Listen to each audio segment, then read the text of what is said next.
ஸ்வரூபனை பத்தி நீ என்ன நினைக்கிற? அவர் பத்தி நான் நினைக்க என்ன இருக்கு? அவர் உங்க ஃப்ரெண்டோட சன், அவ்வளவுதான். அது இல்ல பூஜா, ஆள் எப்படி இருக்காரு? நல்ல கலகலன்னு பழகுறாரா, பேசுறாரா, நம்பகமான ஆளா இருப்பாருன்னு நினைக்கிறியா? பிராக்டிக்கல் டைப்பா? What do you think? ஏன் அத்தை இதெல்லாம் என்கிட்ட கேக்குறீங்க? ஒரு ஆளை பார்த்ததும் அவர் எப்படிப்பட்ட டைப்னு கண்டுபிடிக்கிற திறமை உங்களுக்கு நிறையவே இருக்கே. ஏய், கேள்விக்கு கேள்வியே பதிலாகாதரி. நான் கேள்வி கேட்பேன், நீ பதில் சொல்லணும். ஏன் இப்படி கோவப்படுறீங்க? கோவம் இல்லடி, இந்த பாரு, நீயும் ஒரு பிசினஸ் உமனா இருந்தவதான். வாழ்க்கையில பலவித அனுபவங்கள் உனக்கு ஏற்பட்டிருக்கு. ஸ்வரூபன் ஒரு மாடர்ன் டைப், ஒன்ன மாதிரி தான், உன்னோட ஏஜ் குரூப்ல தான் இருக்காரு. சோ அவரை பத்தி நான் கணிக்கிறத விட உன்னுடைய கணிப்பு இன்னும் பெட்டரா இருக்கும். அதுக்கு தான் கேட்டேன்.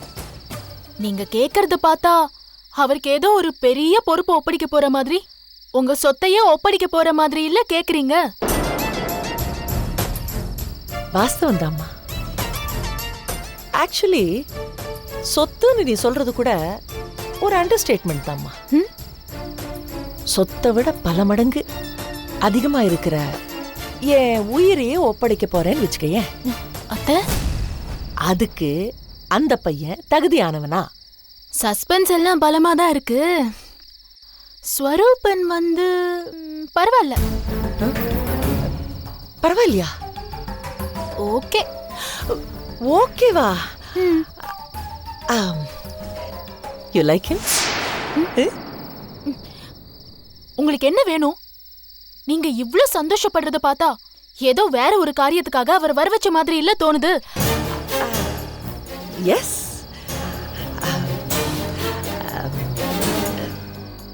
பூஜா, இது பாரு, நான் இப்ப உங்ககிட்ட ஒண்ணு சொல்றேன். அத நீ கோவப்படாம காமா கேட்கணும். ஓகே? பூஜா, நான் உயிரோட இருக்கிற வரைக்கும் உன்னையும் உன் பிள்ளையும் ஃபுல்லா பாத்துக்குவேம்மா, நோ ப்ராப்ளம். ஆனா நான் எத்தனை காலம் இருக்க போறேன் சொல்லு? என்னோட காலத்துக்கு அப்புறம் உன்னை யார் பாத்துக்குவாங்க? உன் லைஃபுக்கு ஒரு செக்யூரிட்டி வேணாமா? அதுக்கு யாரையாவது செக்யூரிட்டி ஏஜென்ட்டை வர வச்சுக்கலாம் அத்தை. நான் சீரியஸா பேசிக்கிட்டு இருக்கேன், என்னமோ ஜோக் பண்ணிக்கிட்டு இருக்கேன். உண்மையாவே நான் பேசுறது உனக்கு புரியலையா? பூஜா, என் பிள்ளைதான் உன்னை விட்டுட்டு போயிட்டாம்மா. நானும் உன்னை இப்படி தனியா விட்டுட்டு போக முடியுமா? உனக்கு நல்லது செய்ய வேண்டியது என் கடமை. அதனால நீயே இன்னொரு கல்யாணம் செஞ்சு கூடாது? அத்தை, அவர் இறந்து கொஞ்ச நாள் தானே ஆகுது. அப்போ நிறைய காலம் ஆயிருந்தா சரியா? நான் அந்த அர்த்தத்துல சொல்லல. நீங்க உங்க புள்ளைய மறக்கலாம், நான் என் புருஷனை எப்படி மறக்க முடியும்? அதனால முடியாது. என் பிள்ளைய மறக்கிறேனாமா? அதெல்லாம் இருக்கட்டும். உனக்கு இப்போ ஒரு பிள்ளை இருக்குமா? அது எதிர்காலத்தை பத்தி நீ யோசிக்க வேணாம்? அந்த குழந்தைக்கு ஒரு செக்யூரிட்டி வேணா? ஒரு அப்பா வேணா? நீங்களும் மாமாவும் பிரிஞ்சப்ப உங்க கையில 8 வயசு அருள் இருந்தாரு. அப்ப அவருக்கு அப்பா தேவைப்படலையே. நீங்க தனி ஆள தானே அவரை வளர்த்தீங்க. ஆமா, ஆனா 8 வயசுக்கும் 1 வயசுக்கும் நிறைய டிஃபரன்ஸ் இருக்குமா? 8 வயசு குழந்தைகிட்ட சொல்ல தேவை இருக்கல, அவன் புரிஞ்சுக்கிட்டான். அந்த அருள் புரிஞ்சுக்கிட்டான். இந்த அருள் எதுவுமே தெரியாத பிஞ்சு குழந்தைமா, 1 வயசு குழந்தை, அதுக்கு புரியாது. இப்போ எதுக்கு இந்த வீண் பேச்சு? நான் போறேன். நெல்லுடி, நான் பேசிக்கிட்டே இருக்கும்போது என்னமோ மரியாதை எல்லாம் போற. நான் உன் மாமியார், நான் நில்லுன்னு சொன்னா நிக்கணும். எனக்கு மரியாதை கொடு. சரி, சொல்லுங்க. 8 வயசு பிள்ளைய நான் அப்பா இல்லாம வளர்த்தேன்னு சொல்றேன். வாஸ்தவம் தான். எவ்வளவு கஷ்டப்பட்டேன்னு எனக்கு தாமா தெரியும். அது ஒரு ஜீவ மரண போராட்டம் பூஜா. வக்கீலுக்கு படிச்ச என்னாலே அதை தாக்கு பிடிக்க முடியல. அந்த வலியும் வேதனையும் நீ அனுபவிக்க கூடாதுங்கிறதுக்காக தாமா இன்னொரு கல்யாணம் பண்ணிக்க சொல்றேன்.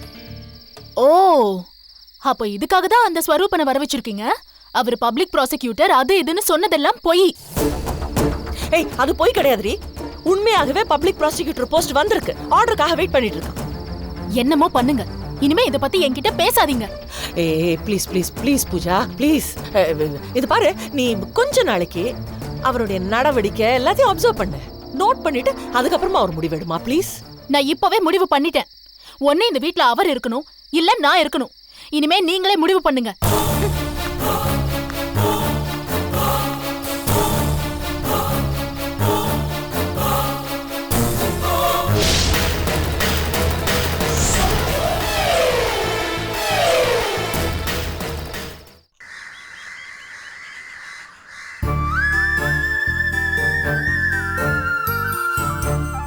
டார்லிங், எங்க இருக்கீங்களா? டார்லிங், நான் ஒரு விஷயம் சொல்லட்டா? அங்க ரூம்ல இருக்கும். என்னங்க டல்லா இருக்கீங்க? உங்களை கலக்கல பாக்குறதுக்கு என்னென்னமோ பேசி பாக்குறேன். நீங்க மசைய மாட்டேங்கிறீங்க. அடுத்த வாரம் ராஜலட்சுமிக்கு பிறந்த நாள். ஆனா இந்த இளவரசி அவளை பார்க்க கூட விட மாட்டேங்கிறாளே. இப்ப என்ன, நீங்க டாக்டர் ராஜலட்சுமியை பார்க்கணும், அவ்வளவுதானே? என்ன பண்ண போற? ஜி பூ பா. என்ன பண்ற? நீங்க இவ்ளோ ஃபீல் பண்றீங்களே, உங்க கஷ்டத்தை தீர்த்து வைக்கலன்னா அப்புறம் இந்த மகா எதுக்கு இருக்கா? இன்னும் கொஞ்ச நேரத்துல நீங்க உங்க ராஜலட்சுமியை பார்க்க போறீங்க. எப்படி? அங்கதான் நம்ம ஆள் இருக்கால, அதான் அந்த சரோ. அதுக்கு தானே நான் அவள அங்க போக சொன்னேன். அப்படியா? அன்னைக்கு நீங்க சரோ கிட்ட என்ன தனியா பேசுனீங்கன்னு என்ன கேட்டீங்கல்ல, அவளுக்கு நான் கிளியரா இன்ஸ்ட்ரக்ஷன்ஸ் கொடுத்திருக்கேன். நான் ஃபோன் பண்றப்பெல்லாம் குழந்தை எங்க கூட்டிட்டு வரணும்னு சொல்லிருக்கேன். இது நடக்குமா? ஹஸ்பண்ட், உங்க பொண்டாட்டியே நீங்க என்ன நினைச்சிட்டு இருக்கீங்க? இதெல்லாம் சாதாரணமான ஒரு பிசினஸ் டாக்டிக்ஸ் தானே. எதிராளிய பத்தி ஏதாவது ஒரு ரகசியம் தெரிஞ்சுக்கணும்னா நம்ம ஆள எதிரி கேம்ப்ல நுழைச்சு வைக்கணும். அப்புறம் எல்லாமே ஈஸி. மகா, இளவரசி உனக்கு எதிரி இல்ல. தயவு செஞ்சு நீ இந்த மாதிரி அவளை பத்தி நினைக்காத. Please. ஒரு ஃப்ளோல சொன்னப்பா, விடுங்களேன். வர வர ரொம்ப சென்சிட்டிவ் ஆயிட்டீங்க.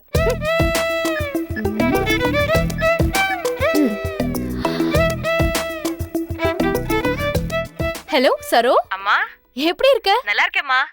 ஆமா, வீட்ல யாரு இருக்கா? நானும் குழந்தைங்களும் தாம்மா இருக்கோம். அப்படியா? சூப்பர். சரி, இப்ப நான் சொல்றத கேளு. நான் இப்போ உனக்கு கார் அனுப்புறேன். நீ ராஜலட்சுமியும் தர்ஷினியும் கூட்டிக்கிட்டு இங்க வந்துரு, சரியா? ஓகேம்மா.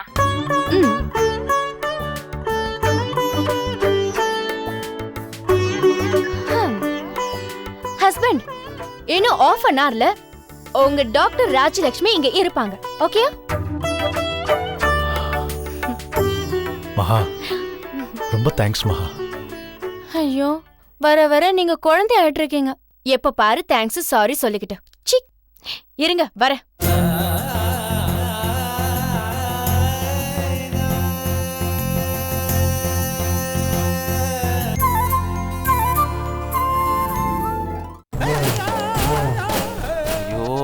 இது வேற நம்ம அப்படியே அரிச்சுக்கிட்டே இருக்கு. இந்த கட்டு இருக்கிற வரைக்கும் கோர்ட்டுக்கு போவேனா, கட்டை ஒத்தா கோர்ட்டுக்கு வர போகணும். அதுக்கு இந்த நமச்சலே பெட்டர். சார், வக்கீலம்மா இருக்காங்களா? இருக்காங்க. ஒரு நிமிஷம். ஆண்டி. வக்கீலம்மா, வக்கீலம்மா. வாங்க வாங்க மிஸ்டர் சந்திரன், வாங்க. என்னது இது? ஏம்மா, நீங்கெல்லாம் வசிக்கிற இந்த தெருவுல இவ்வளவு அசிங்கம் அவமானம்லாம் நடக்கலாமம்மா? நீங்கெல்லாம் இதை தட்டி கேட்கறது இல்லையா? இந்த நாட்டுல நீதி நியாயம் தர்மம் எல்லாம் செத்து போச்சாமா? இருங்க, பதட்டப்படாதீங்க. என்ன விஷயம் சொல்லுங்க. என்னம்மா கீதா, என்னம்மா எப்பவும் நீட்டா இருப்ப, என்னம்மா இப்படி அலங்கோரமா இருக்க? என்னம்மா, வாட் ஹேப்பன்? எல்லாம் இந்த தெரு பசங்க செய்யற வேலைதாம்மா. பொறுக்கி பசங்க. அவனுங்களும் வேலைக்கு போக மாட்டானுங்க, அடுத்தவங்களே வேலைக்கு போக விட மாட்டானுங்க. எப்ப பாரு அந்த டீ கடை பக்கத்துல இருக்கிற குட்டி சோத்துல 7-8 பசங்க உட்கார்ந்துகிட்டு போற வர பொண்ணுங்களை பார்த்து விசில் அடிக்கிறது, கண்ணடிக்கிறது, கிண்டல் பண்றது. தப்புதான், ரொம்ப தப்பு. ஆக்ஷன் எடுக்கிறேன். What happen? என் பேத்தி காலேஜில் இன்னைக்கு பாரம்பரியமான தமிழ் உடை உடுத்திட்டு வர சொல்லி ஃபங்க்ஷன் நடத்துறாங்க. அதுக்காக இவ ஆசையா பாவாடை தாவணி கட்டிட்டு போயிருக்கா. அந்த பொறுக்கி பசங்க இவளை சுத்தி சுத்தி வந்து கும்மி அடிச்சு பாவாடை தாவணியில் பார்த்த உருவமான்னு பாட்டெல்லாம் பாடி அவ தாவணியை பிடிச்சி இழுத்து பிளவுஸ் எல்லாம் கிழிச்சிட்டாங்கம்மா. அங்க இருந்து குழந்தை பதறிட்டே வீட்டுக்கு ஓடி வருது. இந்த அக்கிரமத்தை கேட்கறதுக்கு இந்த ஊர்ல ஒரு நாதி இல்லையா? நீங்க எல்லாம் எதுக்குமா ஒரு வக்கீல்னு இந்த தெருவுல 15 வருஷமா கூடியிருக்கீங்க? மிஸ்டர் சந்திரன், ப்ளீஸ் ப்ளீஸ் பொறுமையா இருங்க, கவலைப்படாதீங்க. we will handle it. Geetha, அந்த பொறுக்கி பசங்க யாருன்னு சொல்லுமா, அடையாளம் காட்டு, ஆக்ஷன் எடுக்கலாம். அழாதமா கீதா, அழாதமா please, we will handle it. பொறுமையா இரு. ஆண்டி, எங்க இருக்காண்டி அந்த டீ கடை? எங்க இருக்கானுங்க அந்த பொறுக்கி பசங்க? யார் சார் அவனுங்க? என்கிட்ட காட்டுங்க. என்ன இருப்பா சுரூபன், கால்ல அடிபட்டுட்டு பி கேர்ஃபுல்பா. மனசுல அடிபட்டுச்சு ஆண்டி. என் தங்கச்சி மாதிரி இருக்கு இந்த பொண்ணு, அவளுக்கு இந்த கொடுமையா? ஏற்கனவே வயசு பொண்ணுங்க நம்ம பாரம்பரிய ட்ரெஸ் பாவாடை தாவணியை போடுறதே இல்லை, எல்லாரும் சுடிதாருக்கு மாறிட்டாங்க. இதுல ஆசையா பாவாடை தாவணி போடுற 1-2 பொண்ணையும் இந்த பொறுக்கி பசங்க இப்படி கலாச்சா நம்ம தமிழ் பாரம்பரியம் என்ன ஆகுறது ஆண்டி? என்ன பண்ணிருக்கானுங்க பாருங்க. ஜாக்கெட்டை கிழிச்சிருக்கானுங்க. அவனுங்களை நான் கிழிக்கிறேன் ஆண்டி. யாருன்னு காட்டுங்க சார்.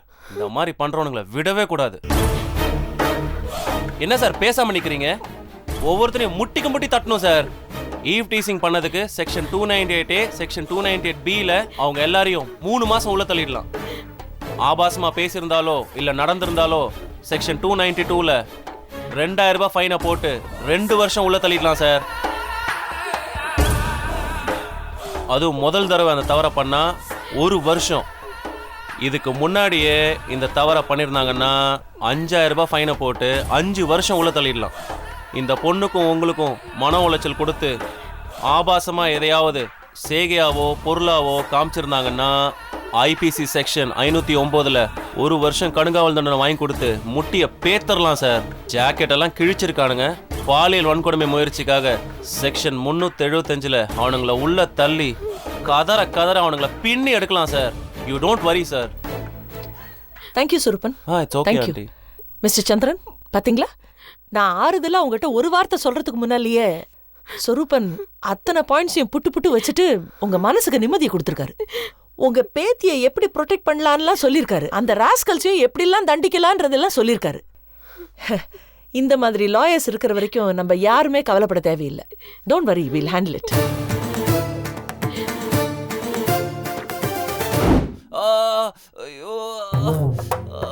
சார், இவன் செஞ்சிருக்கிற கிரைமை பார்த்தா ஒரு புத்தகமே போடலாம் சார். படி சார், ரயில்ல பேசஞ்சர் கிட்ட 10 லட்ச ரூபாய் மதிப்புல லேப்டாப்பை திருடிருக்கான் சார். IPC section 380. அப்புறம் சார், நாட்டு வெடிகுண்டுக்கான மூலப்பொருள் வச்சிருந்திருக்கான் சார். IPC section 46.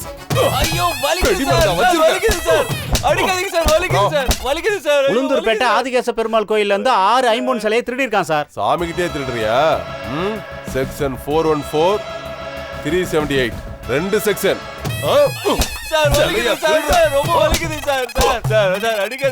அப்புறம் கொழும்புல இருந்து சென்னைக்கு தங்கம் கடத்திருக்கான் சார். IPC section 120B. தங்கமா கடத்துற? அப்புறம் சார், வருமான வரி அதிகாரி போல நடிச்சு தொழிலதிபர் குழந்தைசாமி கிட்ட 40 லட்சம் கடத்திருக்கான் சார். அட பாவி, அவரே குழந்தைகிட்ட போய் திருடுவியா?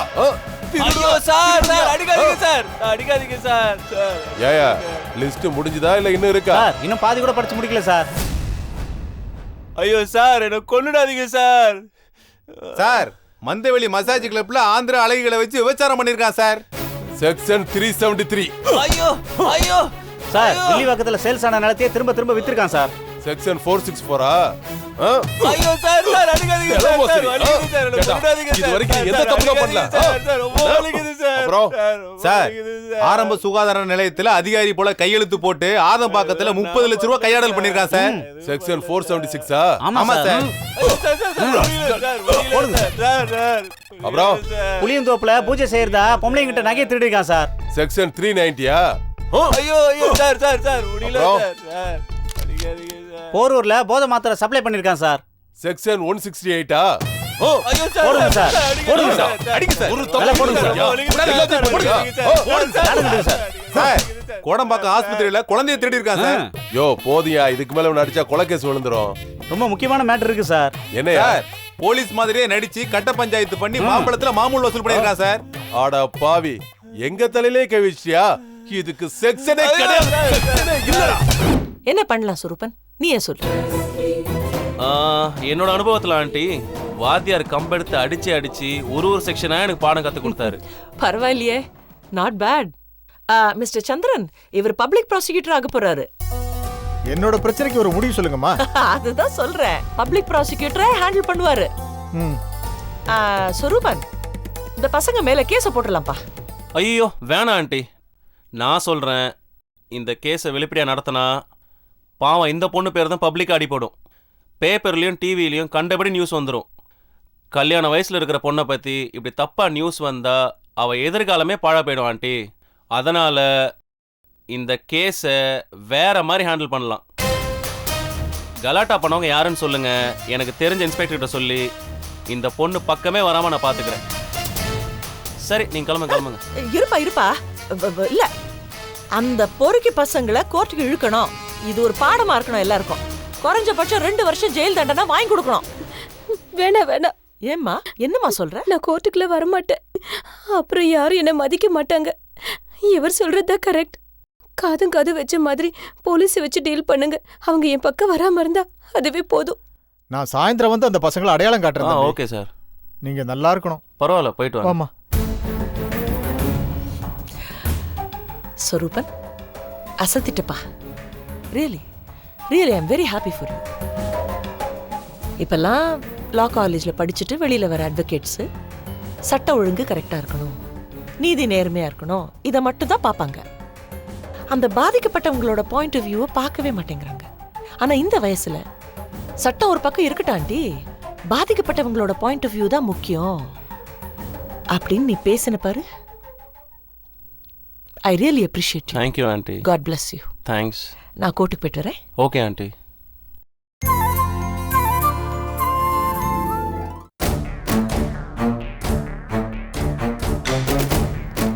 மேடம்,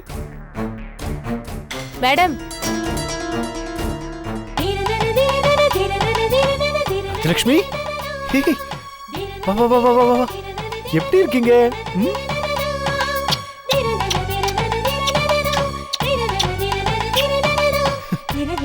என் தங்க குட்டி, செல்ல குட்டி, என்ன எழுச்சி போயிட்டீங்க? என்னாச்சு பாப்பாவுக்கு?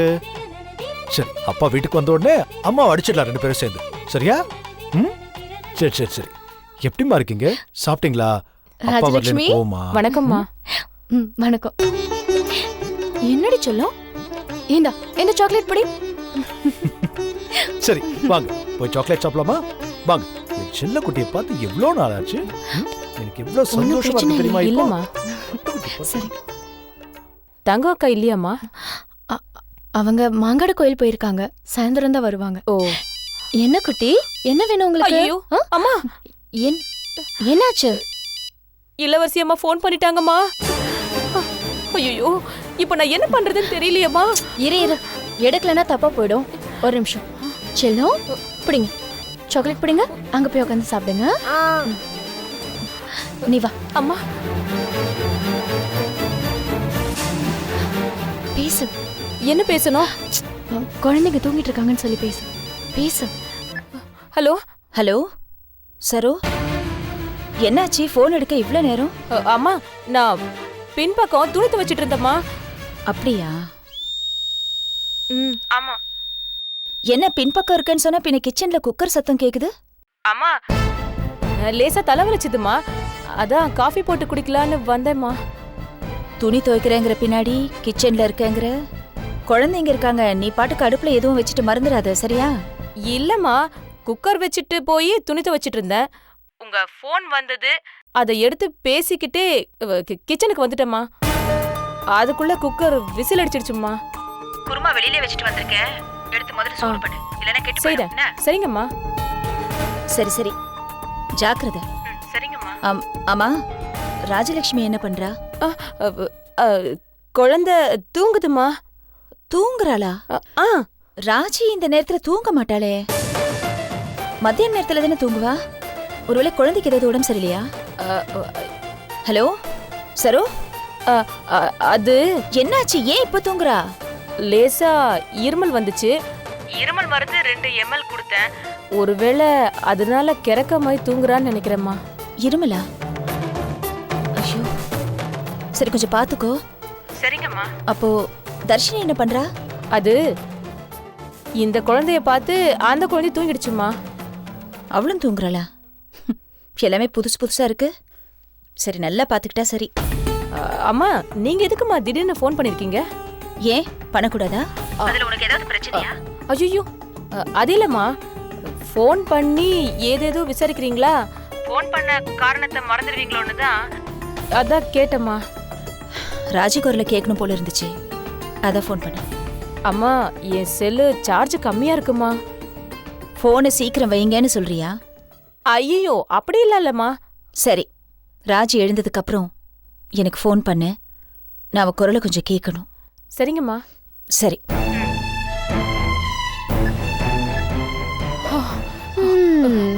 தண்ணி தண்ணி தண்ணி அங்க இருக்கு.